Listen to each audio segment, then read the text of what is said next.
বিএনপির কেন্দ্রীয় নেতা ও সাবেক উপমন্ত্রী রুহুল কুদ্দুস তালুকদার দুলু বলেছেন, বৈষম্য বিরোধী ছাত্র আন্দোলন ছিল শুধু কোটা বিরোধী আন্দোলন। ফ্যাসিবাদের ভয়াল থাবায় যখন ছাত্রদের আন্দোলন প্রায় থমকে গিয়েছিল, ঠিক সেই মুহূর্তেই জাতির কান্ডারির ভূমিকায় আন্দোলনকে ছাত্র জনতার আন্দোলনে রূপ দিয়েছিলেন তারেক রহমান। দেশের মানুষ ফ্যাসিস্ট সরকার থেকে মুক্তি চেয়েছিল, তবে অবাধ সুষ্ঠু নির্বাচনের মাধ্যমে গণতান্ত্রিক সরকার প্রতিষ্ঠা না হওয়া পর্যন্ত আমাদের রক্তে ভেজা বিপ্লবকে সফল বলা যাবে না।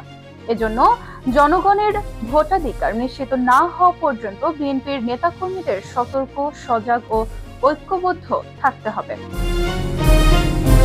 রোববার বিকেলে নাটোরের বনপাড়া বাইপাস মোড়ে বড়াইগ্রাম ও বনপাড়া পৌর বিএনপির যৌথ উদ্যোগে আয়োজিত জনসভায় প্রধান অতিথির বক্তব্যে এসব কথা বলেন।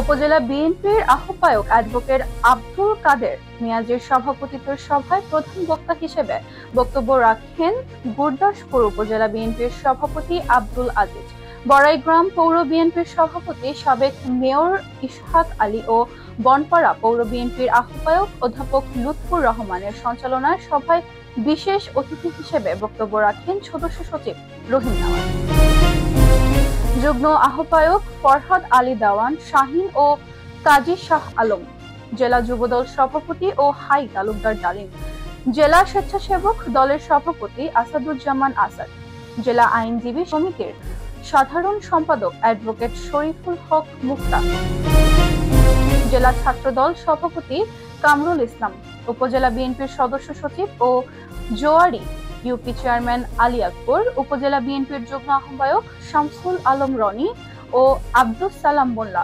বনপাড়া পৌর বিএনপির সদস্য সচিব সর্দার রফিকুল ইসলাম, যুগ্ম আহ্বায়ক এবিএম ইকবাল হোসেন রাজু, উপজেলা যুবদলের সভাপতি মোস্তাফিজুর রহমান পারভেল ও সাধারণ সম্পাদক মোস্তাফিজুল হক বকুল বক্তব্য রাখেন।